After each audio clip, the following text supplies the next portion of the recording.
शांति।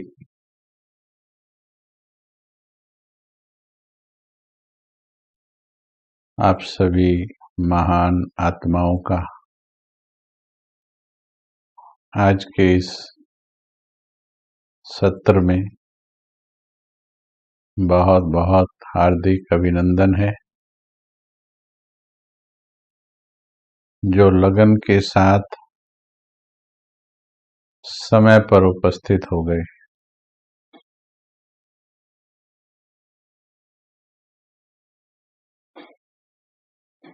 कल हमने आत्मा की कुछ स्थितियों का वर्णन किया, समझने का प्रयास किया। आज 3 और स्थितियों को लेते हैं। पहले कल का फीडबैक देंगे। जिन्होंने आज अमृत वेला किया, उन्हें अशरीरी स्थिति का अनुभव लंबे समय का करवाया भी गया। 2 से 3 के बीच में करीब 40 मिनट के करीब अशरीरी स्थिति का अनुभव करने का अवसर दिया गया। तो रोज अमृत वेला में प्रयास करेंगे कोई न कोई स्थिति 2 से 3 के बीच में से एक ही स्थिति को लिया जाए, ताकि उसमें लंबे समय तक बैठने का अभ्यास हो सके। कल की क्लास में क्या आपको समझ आया और क्या प्रैक्टिस किया, क्या लाभ हुआ, थोड़ा सा फीडबैक लेकर तब तक और भाई बहन हमारे जुड़ जाएंगे, फिर हम आगे की ओर चलेंगे। जी,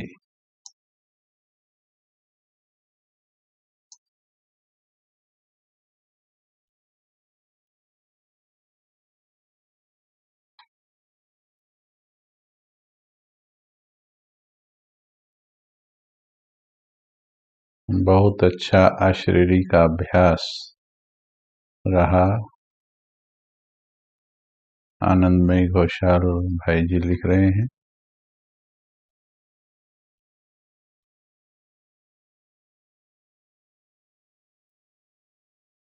जब तक आत्मा इस शरीर में है, इनमें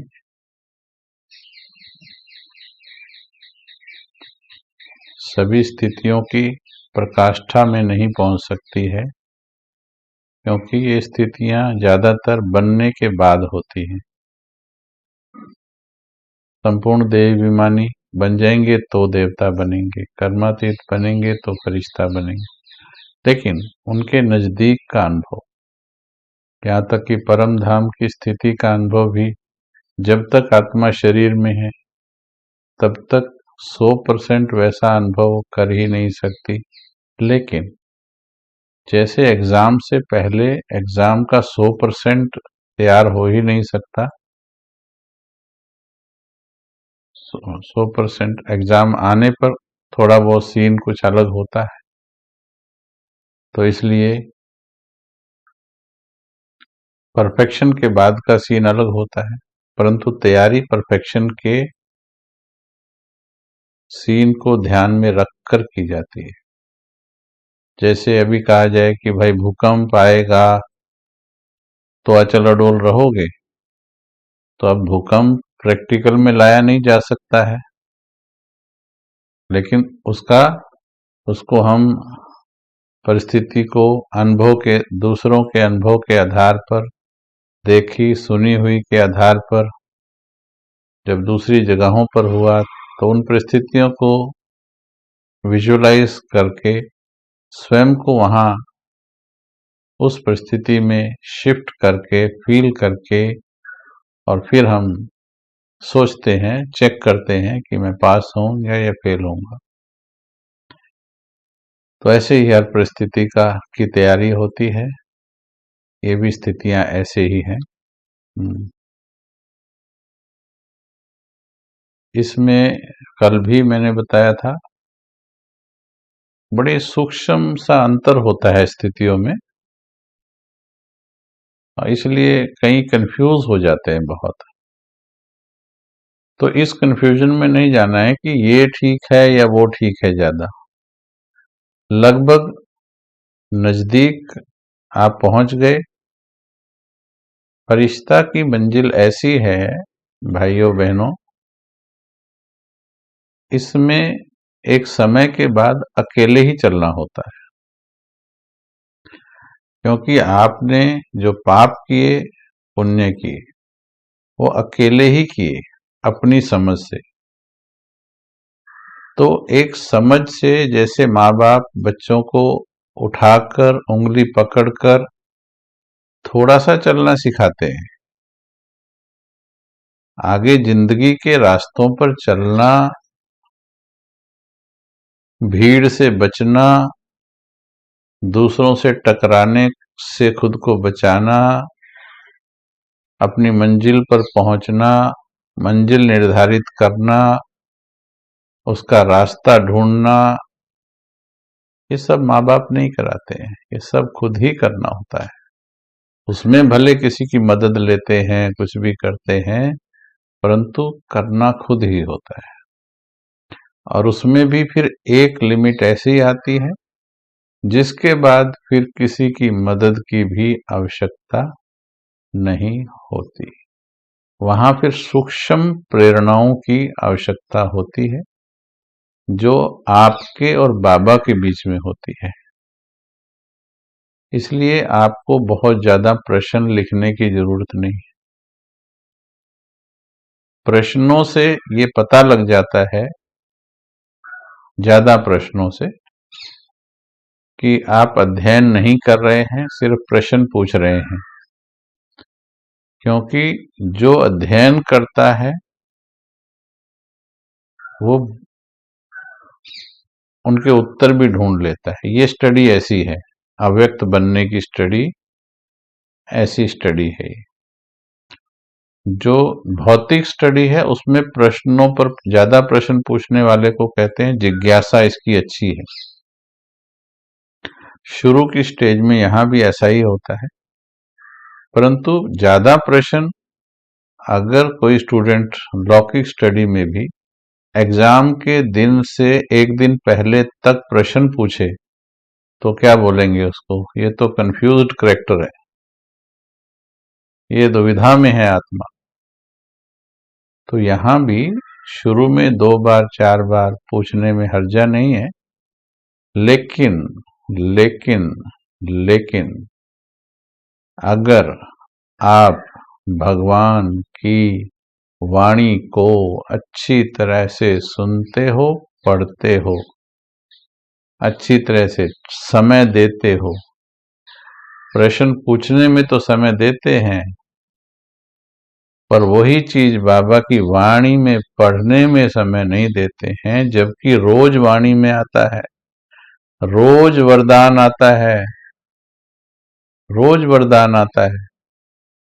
और एक वरदान आपको अगली सीढ़ी पर ले जाएगा, वो वरदान आपको अगली सीढ़ी पर ले जाएगा, उंगली पकड़कर बाबा रास्ता स्पष्ट कराएगा आपको। ये अनुभव कीजिएगा आप, और कर भी रहे होंगे कहीं। हर कदम पर बाबा मदद करता है, क्योंकि कोई भी देहधारी ये नहीं जानता,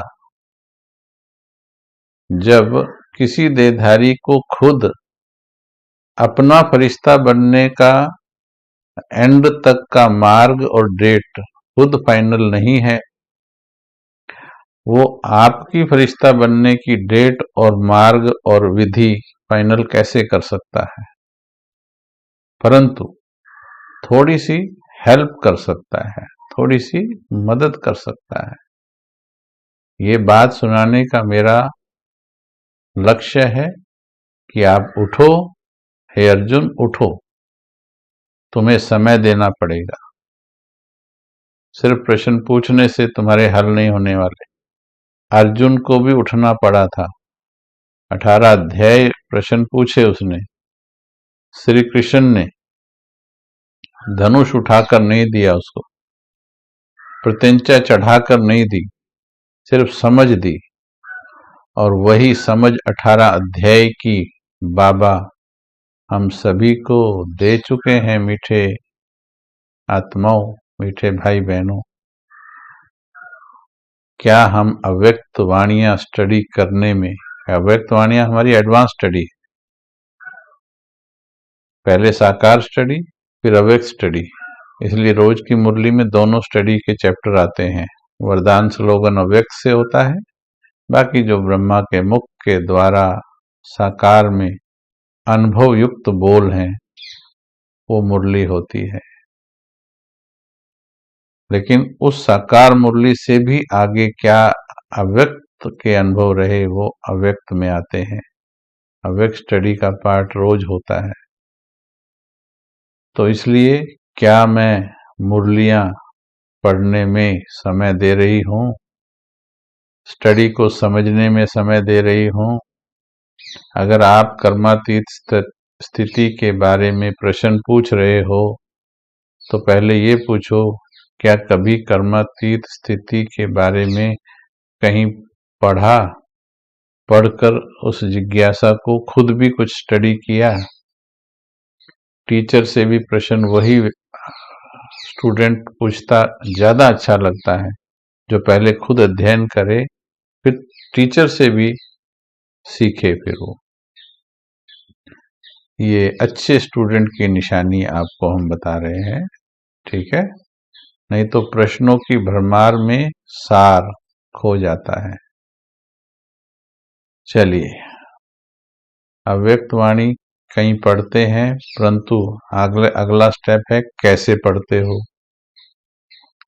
फिर उसके अव्यक्त वाणी में 3 चीजें देखनी होती हैं। एक तो शब्द बाबा के, महावाक्य, फिर महावाक्यों के पीछे छुपा हुआ भाव, फिर उस भाव के पीछे छुपी हुई उसकी स्थिति जो बाबा ट्रांसमिट करना चाहता है आपके अंदर, या फिर आपके अंदर से जो बाबा इमर्ज करना चाहता है अपनी उस वाणी के जरिए।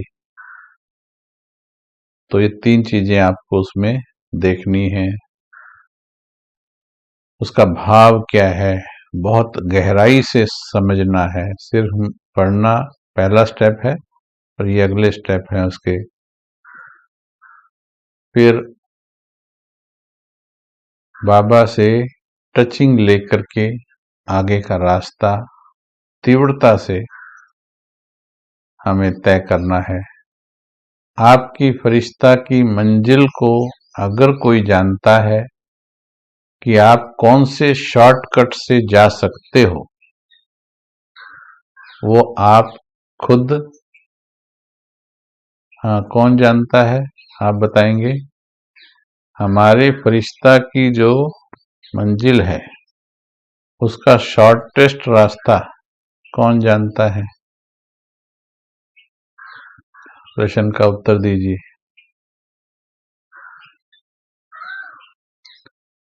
कौन जानता है? मैं फरिश्ता बनने वाली हूँ आत्मा, तो मेरा शॉर्टेस्ट रास्ता कौन सा है मेरी मंजिल का, कौन जानता है?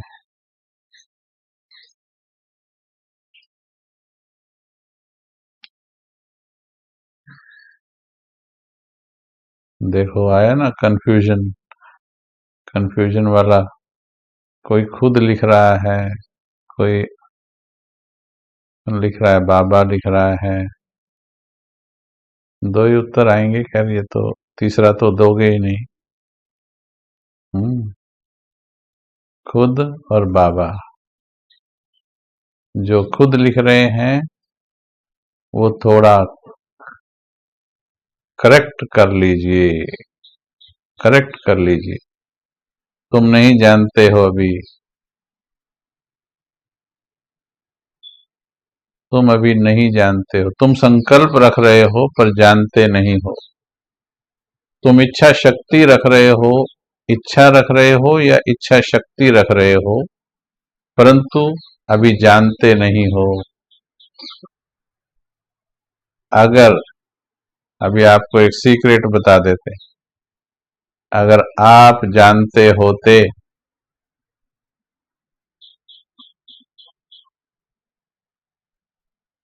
दूसरे वाला उत्तर ठीक है, बाबा जानता है, केवल बाबा जानता है, केवल बाबा जानता है।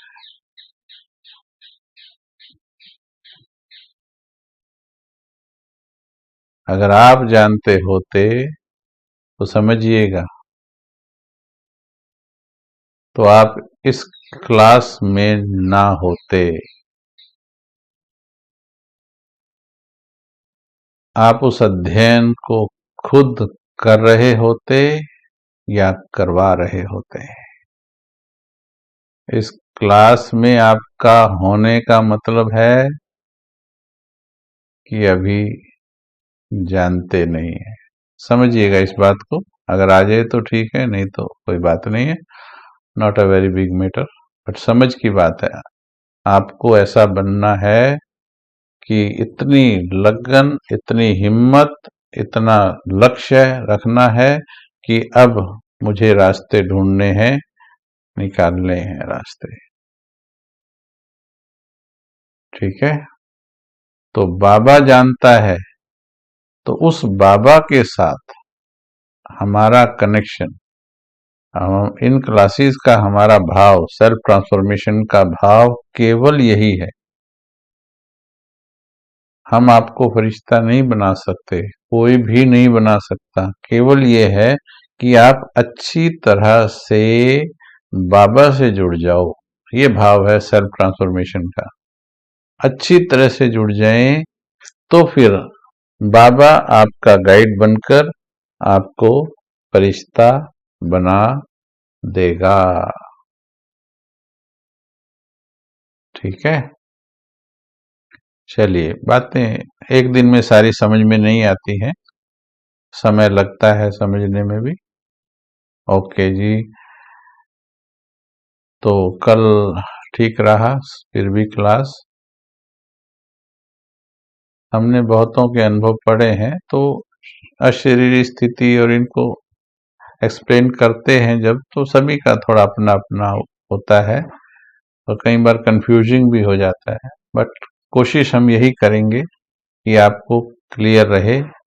जिन्होंने कल अटेंड नहीं किया तो आज हम बता दें कि जैसे रंगों में थोड़ा सा गैप होता है, लाल रंग में RGB 3 रंगों से बनते हैं ये डिफरेंट कलर्स, तो अगर उनमें थोड़ा सा G बढ़ा दिया, थोड़ा सा R बढ़ा दिया, थोड़ा सा B बढ़ा दिया, तो एक नया रंग क्रिएट हो जाता है। तो इसी तरह से 3 रंगों से, बेसिक रंगों से करोड़ों रंग बन जाते हैं। तो आत्मा की भी स्थितियां जो हैं, बस थोड़ा सा उसमें कुछ गुण परिवर्तन हो जाए, उससे एक नई स्थिति, नया गुण क्रिएट हो जाता है। तो उनमें से ये कुछ स्थितियां, मुख्य स्थितियां हैं आत्मा की। इनमें भी आपस में कई चीजों की सिमिलैरिटी है और फिर भी थोड़ा अलग है, इसलिए शब्द अलग हैं।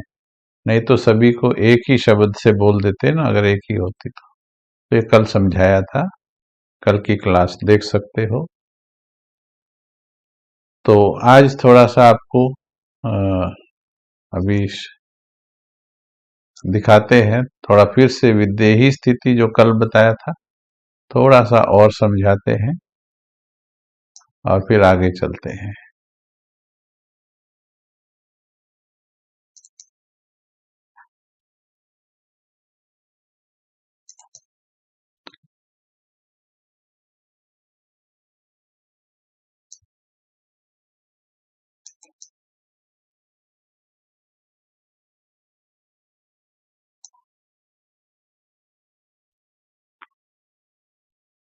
जब भी अब मुरलियों में इन स्थितियों का वर्णन आए तो आपको लिख लेना है।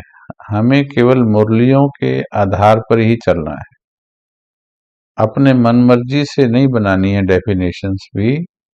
जो बाबा ने कहा उसको समझना है, बस हमारा काम ये है। बाबा की बात की परिधि को ही समझ लें, वही बहुत है हमारे लिए।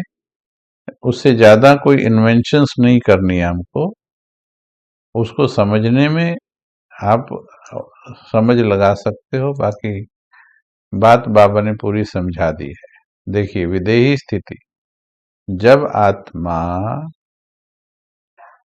साथ साथ में अनुभव भी करते चलेंगे, कोई भिंडी टमाटर काट रहा हो तो कृपया बंद कर दें, क्योंकि घरों में बैठे हैं, हो सकता है साथ में दोनों काम कर रहे हो। भिंडी टमाटर के साथ विदेही नहीं बन पाएंगे। जब आत्मा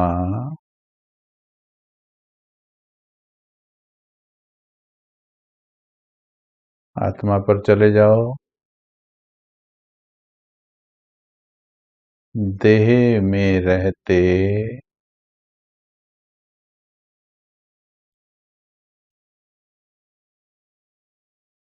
स्वयं को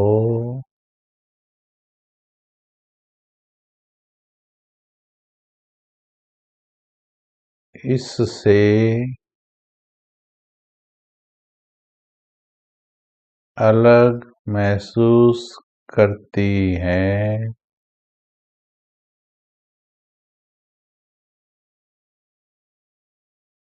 और कर्म करती है।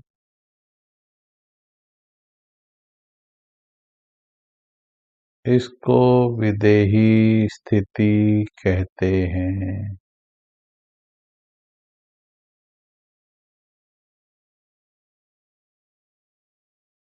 आत्मा शरीर में है, कर्म भी कर रही है,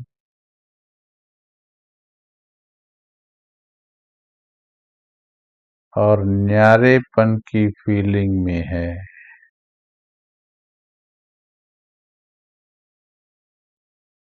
देह से अलग हूँ।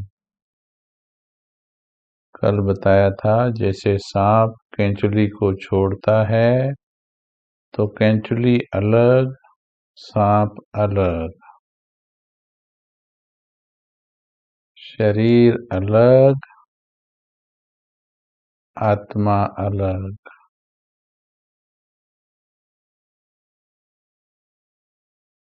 जब ये अलगपन, न्यारापन बहुत प्यारा लगने लगे, मन इसमें टिकने लगे, तो समझो विदेही स्थिति अनुभव हो रही है।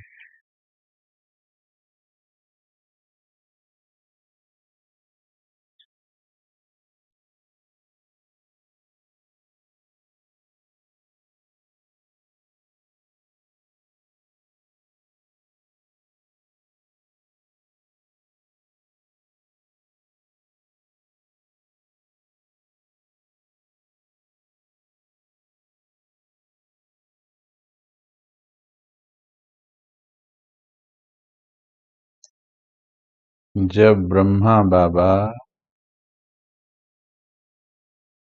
फरिश्ता बने, उससे पहले अंतिम दिनों में बाबा के मुख से कुछ ऐसे बोल बार बार निकलते थे।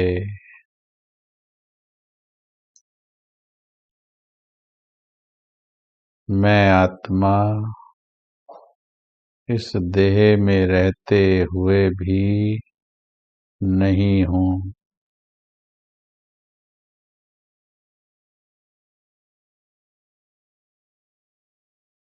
बाबा इस शरीर में ऐसे रहते हैं। बाबा बताया करते थे, बाबा इस शरीर में ऐसे रहते हैं जैसे इस शरीर में नहीं हैं। बच्चे बाबा इस दुनिया में अब ऐसे रहते हैं जैसे इस दुनिया में नहीं है।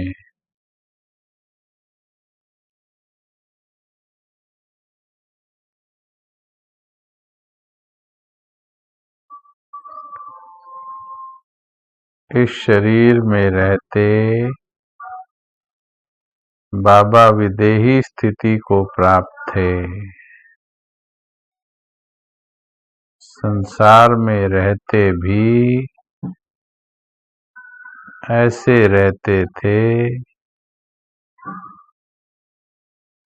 जैसे संसार में नहीं रहते। इस संसार से कुछ लेना देना नहीं है।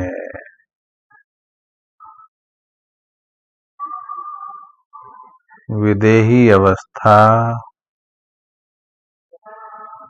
देह में रहते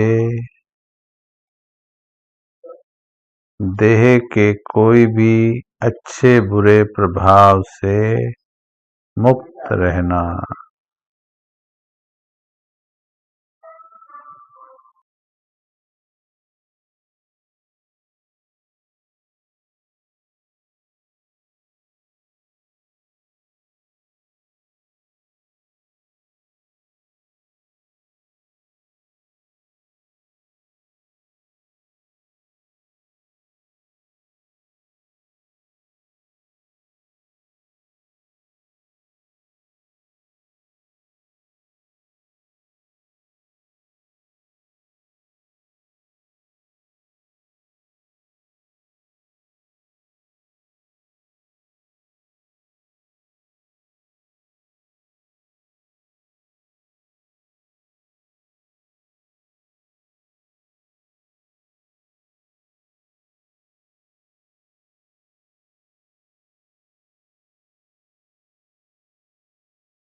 ओम शांति।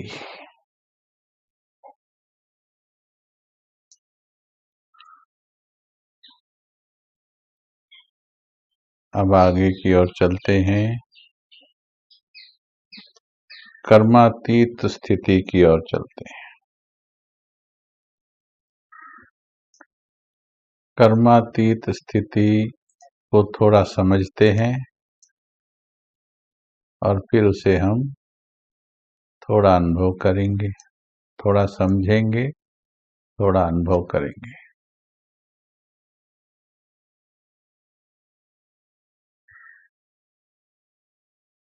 इन स्थितियों को कैच करने के लिए जिस प्रकार से आजकल साइंस के साधन बड़े सूक्ष्म हो गए हैं, वो सूक्ष्म से सूक्ष्म परिवर्तन को भी कैच कर लेते हैं। अब हमारी मन बुद्धि को बहुत बहुत सूक्ष्म होना है।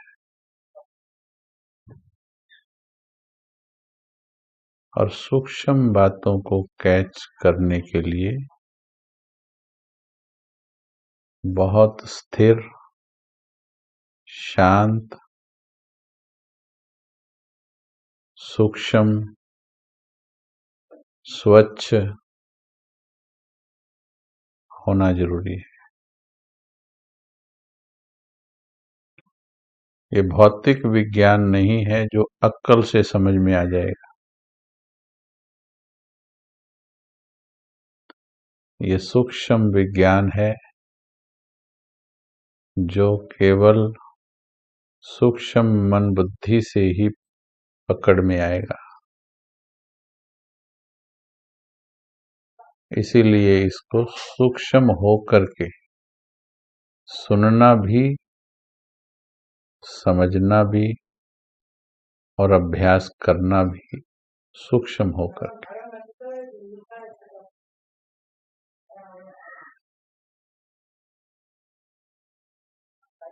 ये बहस, चर्चा के विषय नहीं है, ये अनुभव के विषय। बहस इसलिए बोला, कई लोग अगर कर्मातीत की बात बोलेंगे ना तो उस पर भी बहस छेड़ देंगे, ये नहीं है वो है। बहुत दूर है, बहस से बहुत दूर है। बहस का संस्कार ही बताता है कि वो कर्मातीत के ट्रैक पर नहीं है।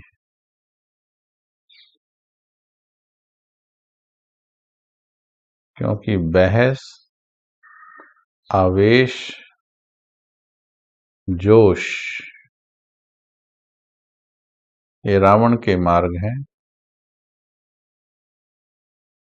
चर्चा, अंडरस्टैंडिंग ये पॉजिटिव है, पर कुछ चीजें सिर्फ चर्चा का विषय नहीं, अनुभव का विषय है। कर्मातीत स्थिति को समझने के लिए आपको स्वदर्शन चक्र फिराना पड़ेगा। कहां से चली थी,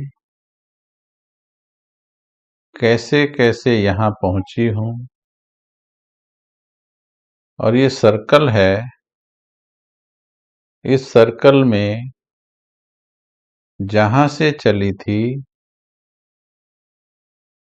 उसी बिंदु पर जाके मिलना है, क्योंकि उसी सर्कल में फिर दोबारा से चलना है 5000 वर्ष के बाद। जो हर सेकंड जो चल रहा है, वास्तव में हर सेकंड 5000 वर्ष वाले सेकंड से मिल रहा है, पर इसमें कुछ मुख्य बिंदु हैं। उन बिंदुओं के ये नाम हैं: कर्मातीत, फरिश्ता, बीज रूप, आदि, आदिकाल, आदि स्थिति, इष्ट देव स्थिति।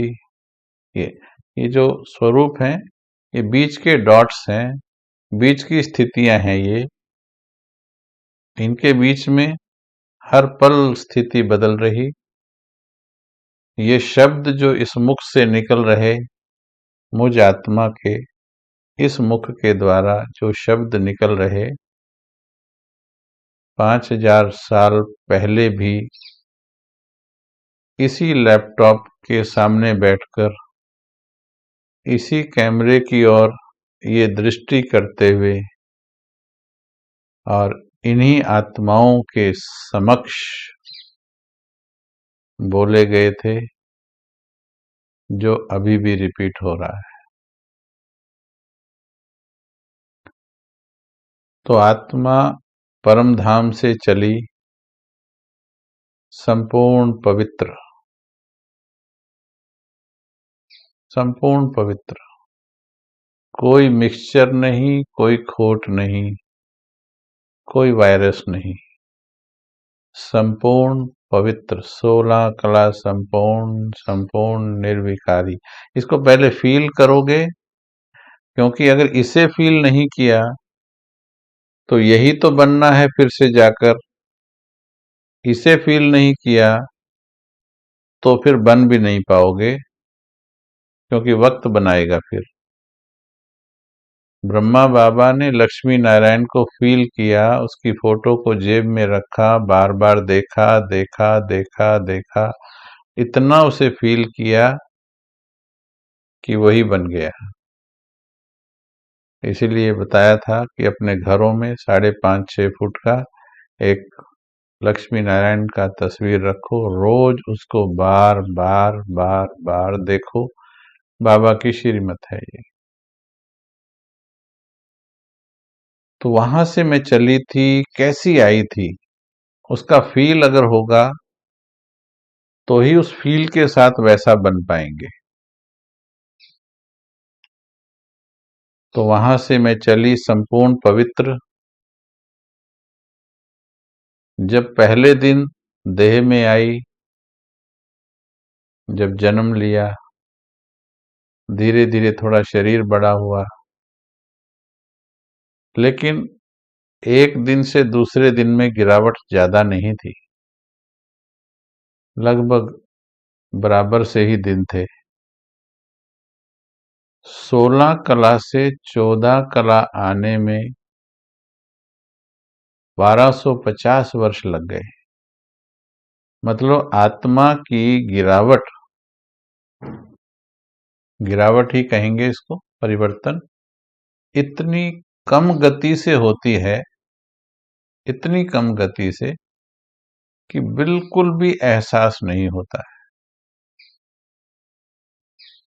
कि कोई गिरावट हो रही है।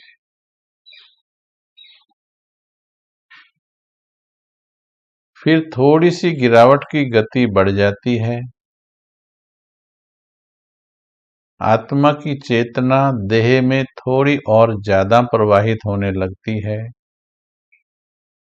सत्युग के आदि के देवता की एक्टिविटी और त्रेता के अंत के देवता की एक्टिविटी में अंतर तो जरूर होगा। सत्युग के आदि में जो आत्मा बिल्कुल मस्तक में बैठकर देह में चेतना प्रवाहित करती थी, वो संपूर्ण देही अभिमानी थी। यहाँ तक कि श्री कृष्ण और नारायण, उन दोनों की स्थिति में भी अंतर होता है। बाबा ने मुरलियों में कहा है, एक दिन दूसरे से मिलता नहीं। त्रेता के अंत तक फिर भी इतनी चेतना मस्तक में रहती है जो वो विकार का रूप ना ले सके है। वो जैसे एक छोटा बच्चा होता है, वो दूसरों की देह देखता तो है पर विकार पैदा नहीं होता उसके अंदर। और वही जब बड़ा हो जाता है तो उसके अंदर विकार भाव पैदा हो जाते हैं। तो आत्मा भी जब त्रेता के एंड तक जाती है, तब तक इतनी चेतना गिरावट में नहीं आई कि जो वो विकार में बदल जाए, इसलिए वो देवता होती है। परंतु वो सतो प्रधान और ये रजो सामान्य हो जाती, सतो प्रधान से रजो सामान्य पर आ जाती है। सॉरी, सतो प्रधान, सतो सामान्य, रजो तो द्वापर में होता है, सॉरी। फिर द्वापर में अब वो चेतना इतनी गिर गई, 50% से 16 से 8 कला 50% से नीचे जा रही है। अब देह अभिमान आ गया, अब बॉडी कॉन्शियस आ गया। अब चेतना ने यहां टिकना कम कर दिया, बंद नहीं किया, बंद नहीं किया, कम कर दिया। भूलती चली गई, इसकी खोज होती चली गई, इसको ढूंढना शुरू कर दिया, जो खोया था उसे ढूंढना शुरू कर दिया। और इसको ढूंढने के युद्ध में फिर उसको भी ढूंढना शुरू कर दिया। पर चेतना अब सरक चुकी थी, उसको वापस ले जाने की विधि कोई बताने वाला था ही नहीं। केवल बाबा है, वो तो लास्ट में आता है।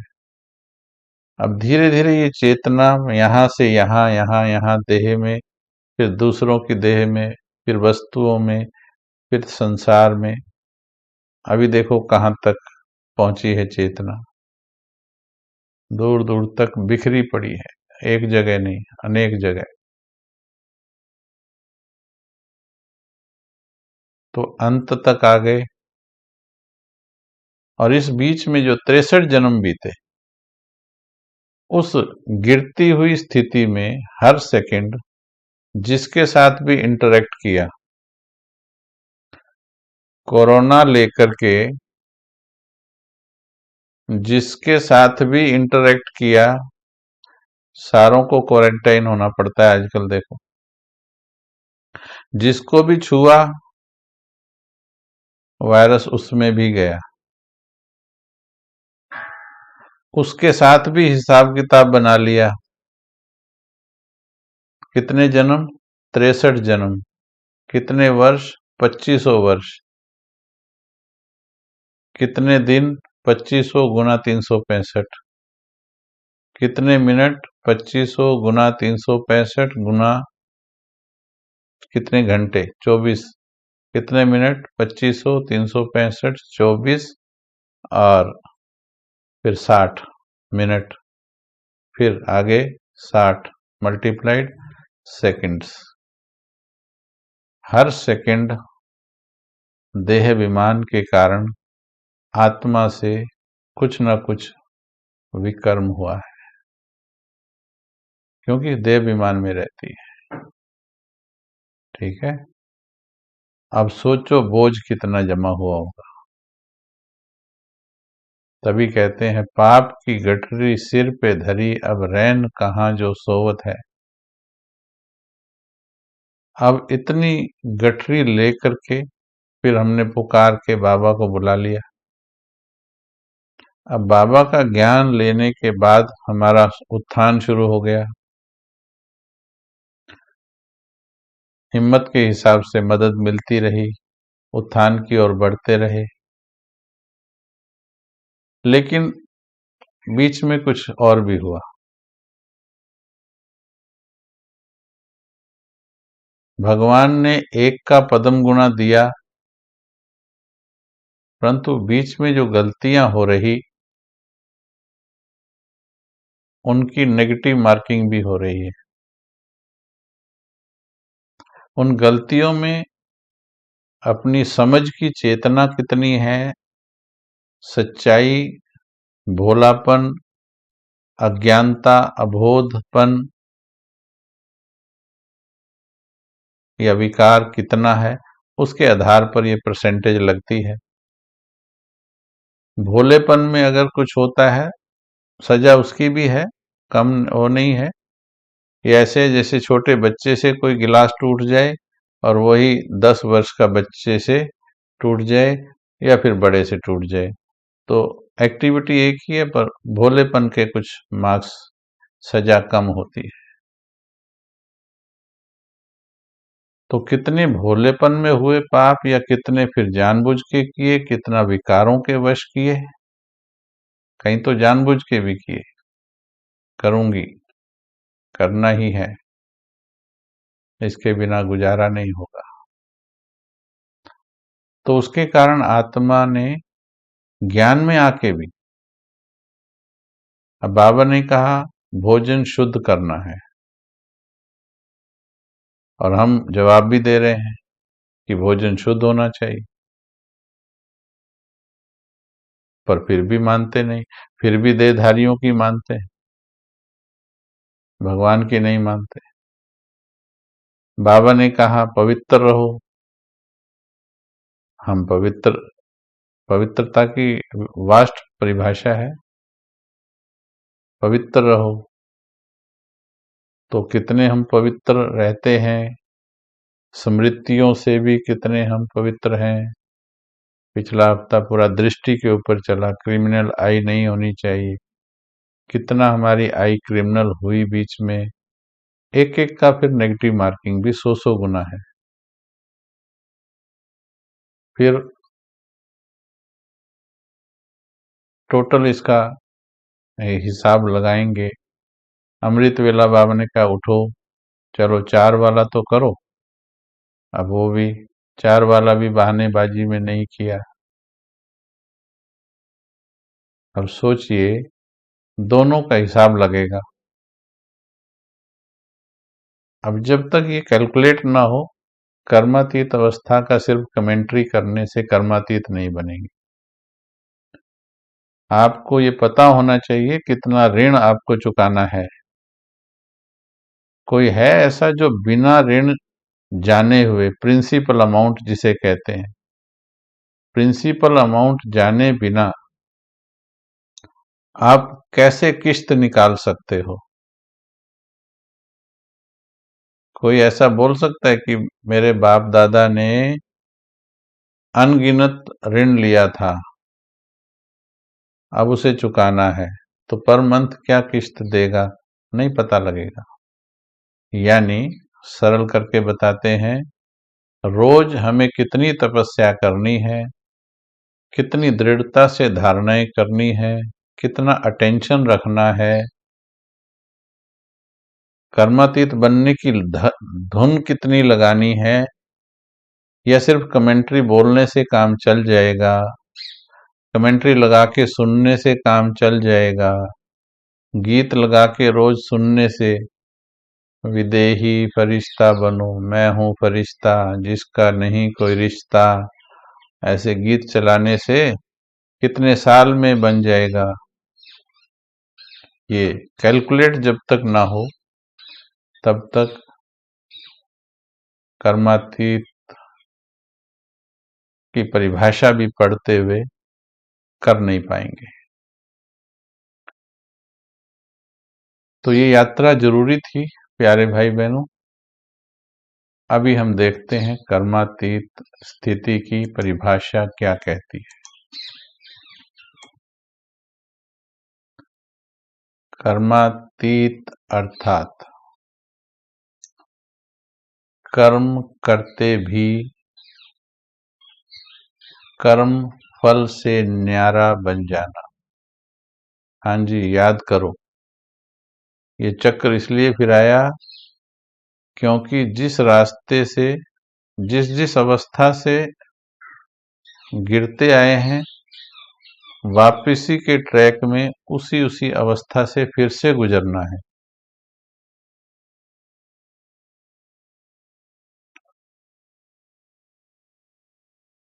सतयुग में कर्म के फल का असर नहीं होता था। त्रेता में इतना नहीं होता था कि पाप बन जाए। द्वापर में पाप बनने शुरू हो गए क्योंकि बॉडी कॉन्शियस आ गया। कलयुग में अति हो गई। अब संगम में रिटर्न जर्नी है। पहले कलयुग वाली स्थिति से निकलेंगे, फिर द्वापर वाली स्थिति से निकलेंगे। पहले आयरन से कॉपर में जाएंगे, कॉपर से सिल्वर में जाएंगे, सिल्वर से फिर गोल्डन में जाएंगे। सीधा गोल्डन में कोई नहीं जा सकता। स्पीड ज्यादा हो सकती है पर ट्रैक वही रहेगा। Iron to copper, copper to silver, silver to golden, track वही रहेगा। तभी बाबा मुरली में कहते, बच्चे तुम देख सकते हो कि मैं त्रेता तक पहुंची हूं या द्वापर तक पहुंची हूं या सतयुग के आदि तक पहुंची हूं, तुम देख सकते हो। ये मुरली के महावाक्य हैं जो रेफरेंस में दिए जा रहे हैं। तो कर्मातीत अर्थात कर्म करते भी, सूक्ष्म होके सुनेंगे इसको, सारा पढ़ने की जरूरत नहीं है, आगे भाग भाग कर पढ़िए मत। जो बताया जा रहा है उसे रियलाइज कीजिए। कर्मातीत अर्थात कर्म करते भी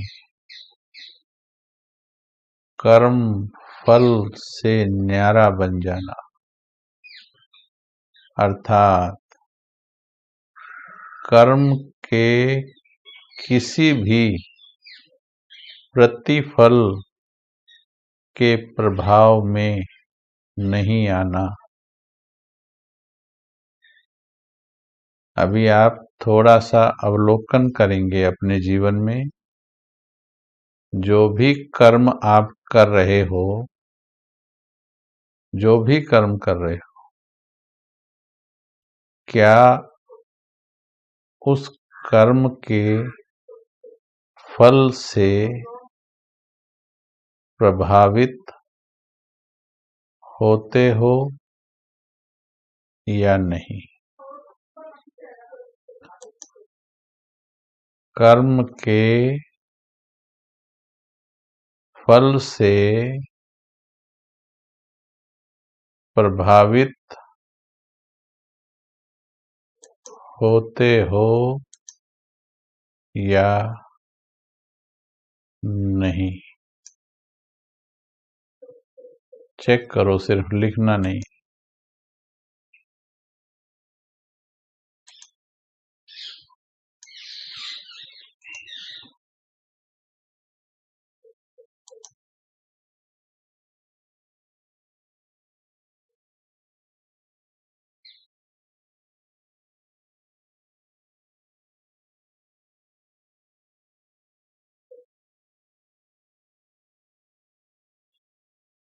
शरीर में रहकर किया जाने वाला हर वो कर्म जिसमें सूक्ष्म या स्थूल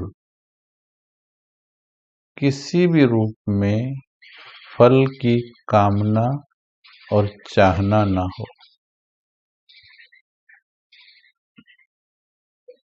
बिल्कुल अनासक्त,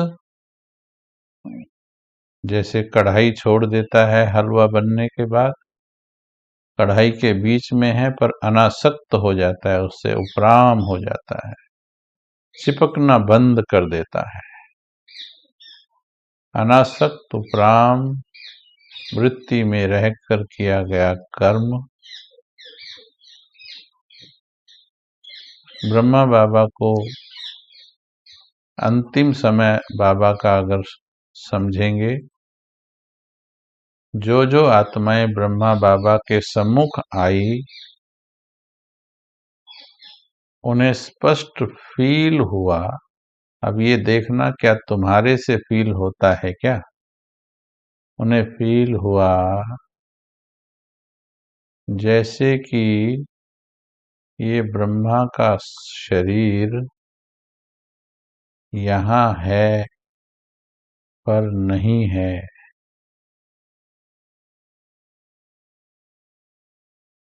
बाबा देख भी रहे हैं पर नहीं देख रहे हैं, सुनते भी हैं, नहीं सुन रहे हैं, हमारे साथ हैं पर कहीं दूर हैं।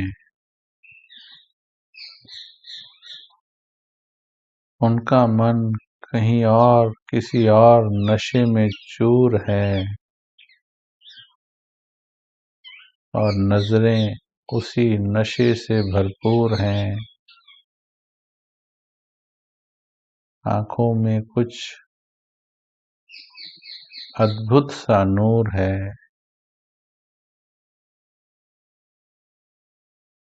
जो बाबा के सामने आया वो भी गया, साइलेंस में गया, डीप साइलेंस में चला गया।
ओम शांति।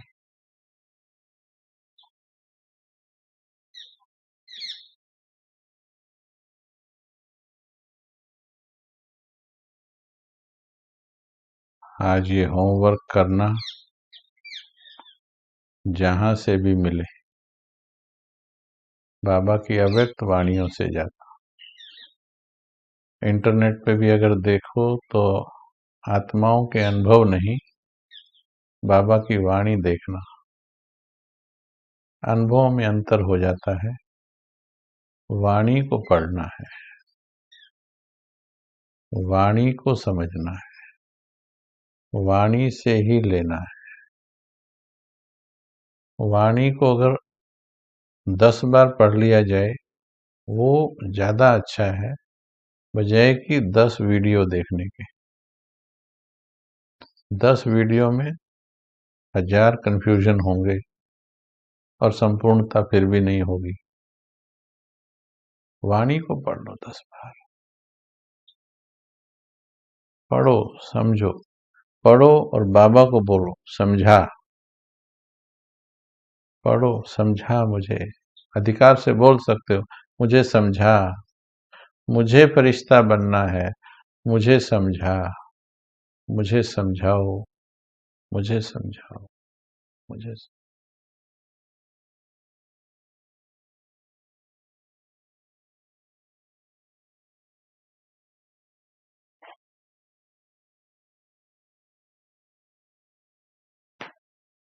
वो समझाएगा।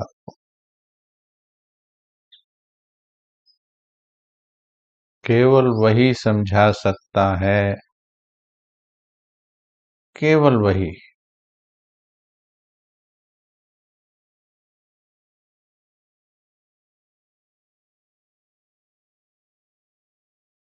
तो ये होमवर्क कीजिएगा।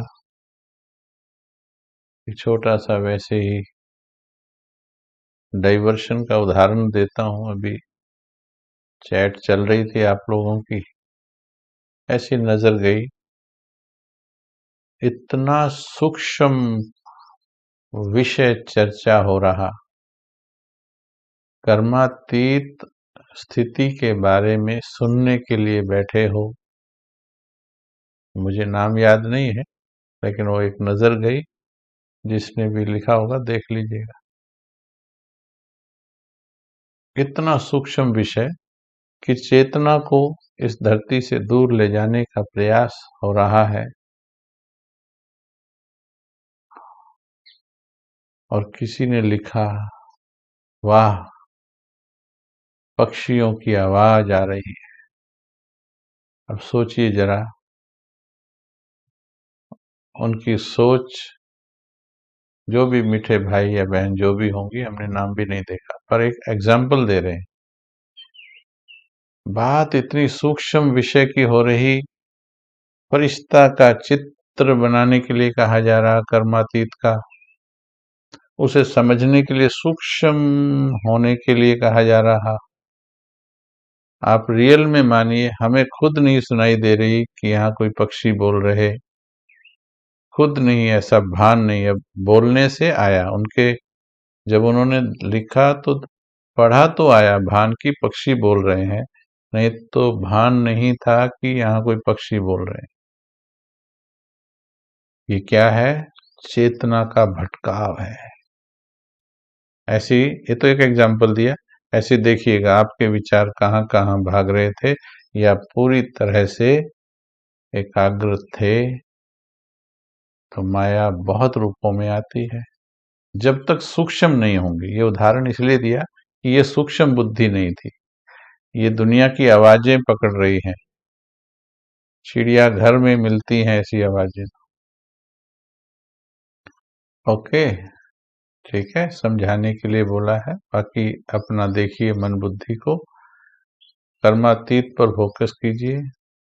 फिर कल इसके आगे हम चर्चा करेंगे, और अमृत वेला में थोड़ा लंबा समय साइलेंस रहेगा।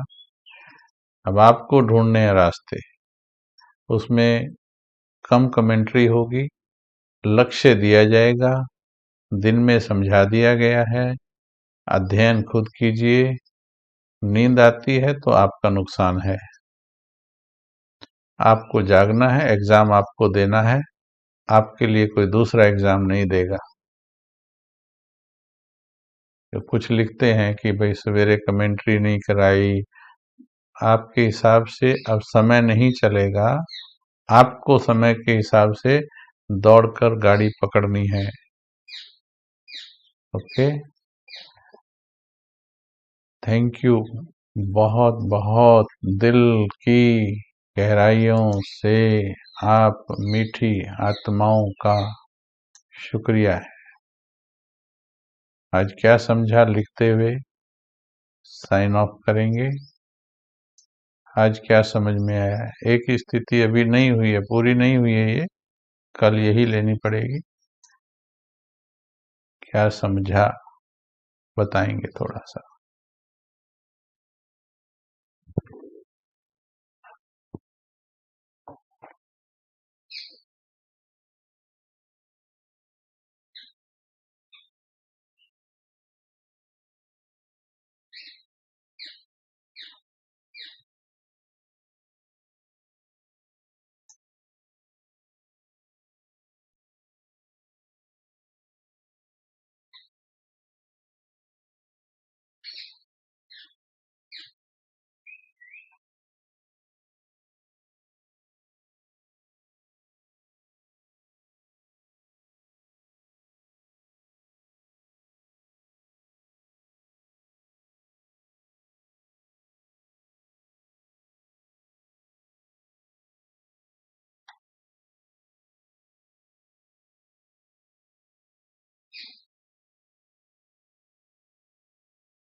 हाँ, किसी भी अव्यक्त वाणी से शुरू हो सकते हैं, वो कोई बात नहीं है।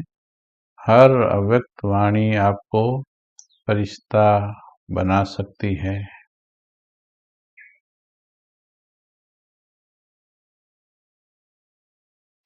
अब बस संकल्प लेना है कि अब बनना है, सिर्फ समझना नहीं है, अब बनना है, ये संकल्प लेना है सभी को।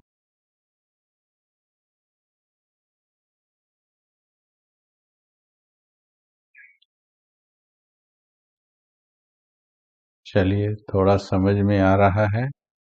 और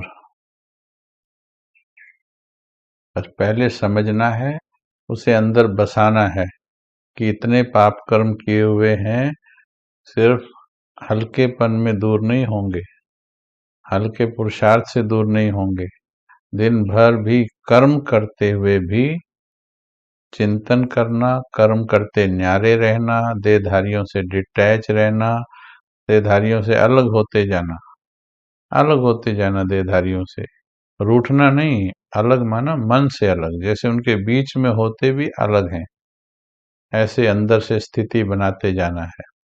हो जाएगी, बाबा बना देगा। अगर अंदर से बाबा से प्यार करोगे तो बाबा बना देगा। प्रीत बाबा से रखनी है तो फिर बाबा प्रीत की रीत निभाता है, मदद करता है, बना देगा आपको।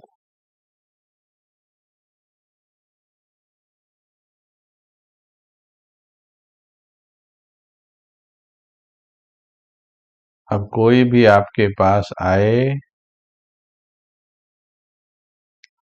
कोई भी आए तो आपको याद रखना है, अब धीरे धीरे बाबा जैसा बनना है। तो या आए तो उसको लगे कि ये बोल रहे हैं पर नहीं बोल रहे हैं, ये याद रखना। ये बोल रहे हैं पर बहुत ज्यादा इंटरेस्टेड नहीं है। इंटरेस्टेड मतलब उपराम है, इंटरेस्टेड वर्ड ठीक नहीं लगेगा, उपराम है, जैसे अटेंशन दे भी रहे हैं पर नहीं दे रहे हैं, तो व्यर्थ नहीं चला सकता कोई आपके पास। देख रहे हैं पर देख नहीं रहे। ठीक है, अच्छा जी। ओम शांति।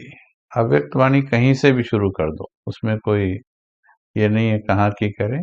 फिर भी 69 से लेके 84 की वाणियां ज्यादा जरूरी है। 69 से 84, 87 तक की वाणियाँ बहुत ज़्यादा गहरी हैं। उनमें से कोई भी उठा लो, वो पढ़ लीजिए आप। अच्छा जी, थैंक यू। ओम शांति।